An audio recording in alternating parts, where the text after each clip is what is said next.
Section 1. Getting a teaching job straight out of college was tough. Most of my classmates ended up substitute teaching or scrambling for temp work.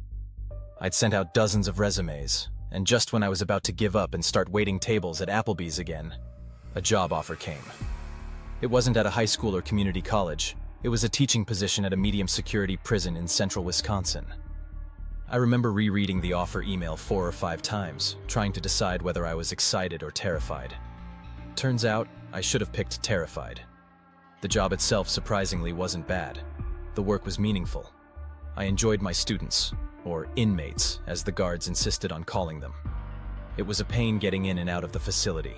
All the security checks, the ID scanning, the constant echoing clang of barred doors behind you. But once I was in the classroom, it was like any other adult education program. Some of the guys were disrespectful, but they were usually handled by their own. I never had to say anything. There were a few students who kept the peace, a kind of informal order, quiet enforcers. One of them was a man named Ray. Ray was a ho-chunk Native American, soft-spoken, maybe mid-50s. He had the kind of presence that made everyone shut up when he opened his mouth. But most of the time, he didn't have to. He never raised his voice. He didn't need to. Respect followed him like smoke follows fire. I'd see the way others looked at him, like he was more than a man. Like he was a judge, a priest, and maybe something else, something deeper. It dawned on me, somewhere in my 3rd month, that I was doing all right. I was making a difference. The moment I realized it, fully, came one afternoon when class ended. Instead of filing out, a few of my students lingered near my desk, and they had been doing it for weeks. They had follow-up questions, real questions. Some brought tentative answers to problems we'd gone over. They were trying. They were thinking. That kind of thing doesn't happen by accident in prison. Ray was always in that group. The topics ranged far beyond the day's lesson: ethics, Microsoft Office, computer basics. It was like a bonus seminar after hours, and some of their questions I had to promise to look up later. They challenged me, especially after class. It was an irony I appreciated. So maybe I can be forgiven when, during one particularly intense session, I didn't see the signs. One of my regulars said out of the blue that I looked a little pale and perhaps I was getting sick and should stay home the next day. I remember feeling oddly moved. The concern in his voice felt real. Then I noticed. Everyone else by my desk turned and left the room the moment he said it. I looked at Ray. He nodded in agreement and followed them out. I protested, said I must just be tired, and went on prepping for the next class. Section 2. I came in the next morning as usual. Everyone showed up for class. But the air was different. The room was silent, eyes down, shoulders hunched. Nobody was answering or asking questions, and everyone looked like they hadn't slept. At exactly 9:45, Ray stood up. So did everyone else. He turned, quiet as always, and gestured to 2 others. "Stay in the room with him," he said, meaning me.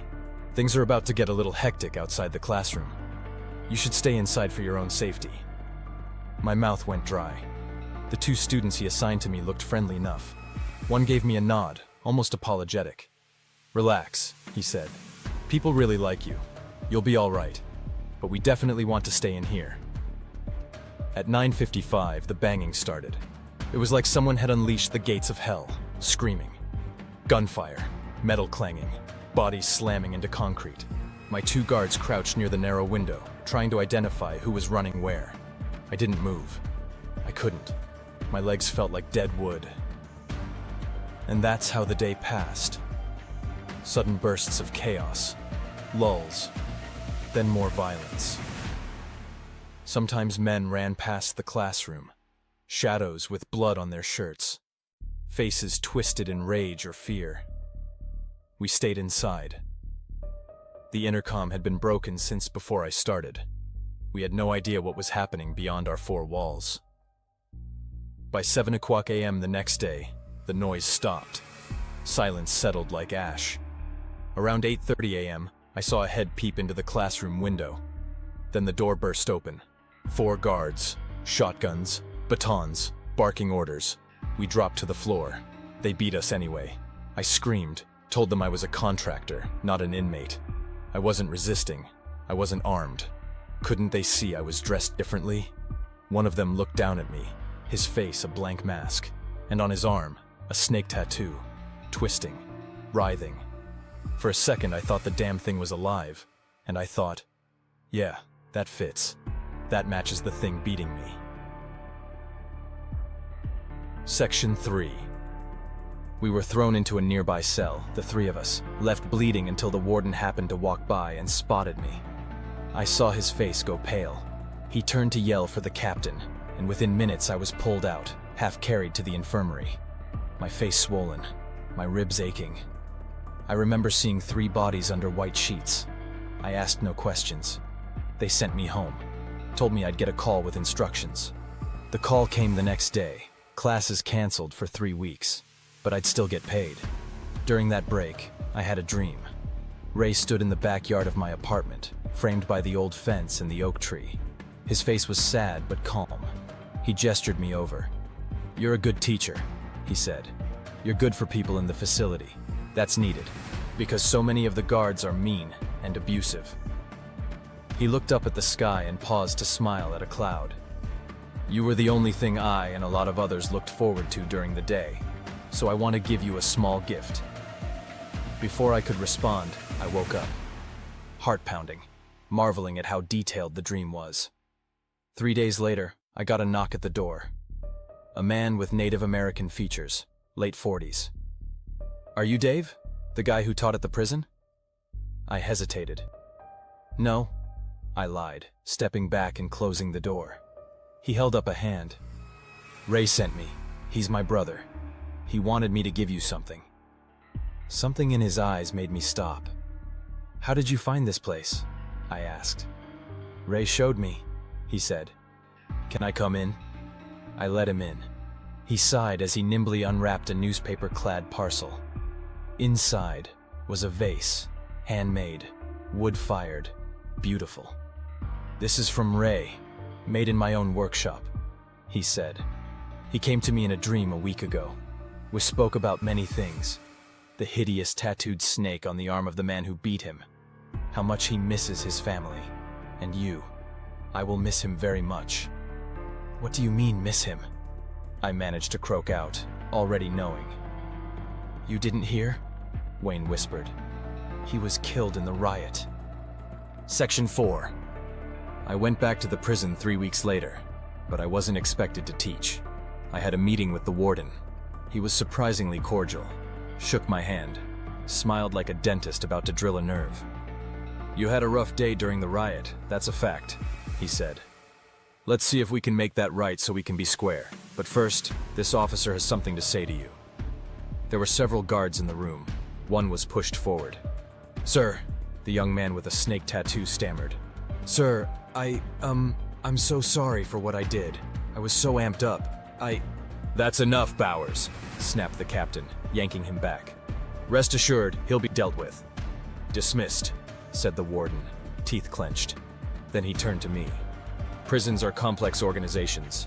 There are internal issues and external matters. I need to know that you can keep what you saw confidential, what you experienced with the guards and in the infirmary. Contractors like you can be hired and receive bonuses if they are loyal." He reached into his desk. "I have $1,000 in cash right here to help defray the cost of medical care, if you promise me that you saw nothing during the riot." On the drive home, I treated myself to BBQ.